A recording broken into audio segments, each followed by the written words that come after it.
السلام عليكم ورحمة الله وبركاته. أهلا بكم. النهاردة إن شاء الله هعمل صينية بطاطس بالدبابيس. عندي أنا دبابيس الفراخ على عدد أفراد الأسرة، وعندي بطاطس مقطعاها قطع سميكة علشان ما تتهراشي أثناء التسوية، يعني تاخد تسوية الدبابيس.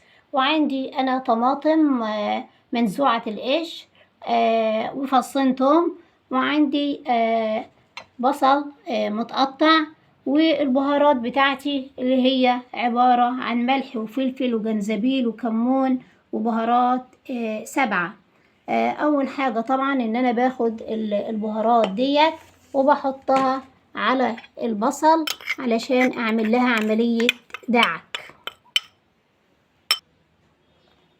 عملت عملية دعك للبصل مع البهارات، وحطيت الدبابيس على البطاطس. أحط البصل في الصينية بالشكل ده واعمل لهم عملية مزج مع بعض.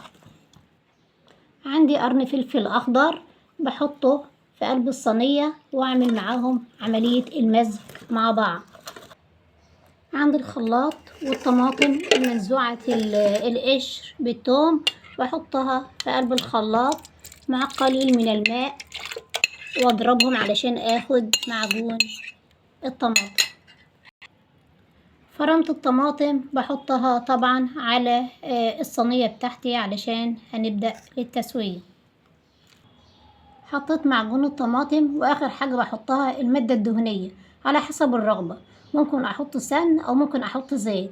انا عن نفسي هحط معلقتين من الزيت علشان بيدي لمعة للصينية لما بتستوي وبيخليها شكلها كويس. طبعا التسوية على حسب الرغبة، لا اما اخد الصينية كلها واسويها في قلب الفرن البوتاجاز، او الطريقة الاسرع ان انا لا اما نسويها على عين البوتاجاز. دي الطريقة الاسرع وانا بفضلها ان انا بغطيها بغطاء محكم وتستوي على البوتاجاز من اعلى، وبعدين في الاخر احطها في فرن البوتاجاز يحمر الوش وتبقى جاهزة للتقديم. ودي شكل صينية البطاطس بالدبابيس بعد ما خرجت من الفرن. طبعا بيتقدم معاها لا اما رز بالشعرية او رز حباية وحباية، او تتغمس بالعيش على حسب رغبة كل اسرة.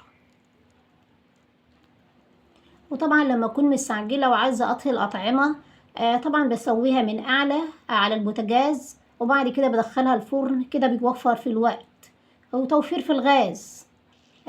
وكده اكون انتهيت، والسلام عليكم ورحمة الله وبركاته.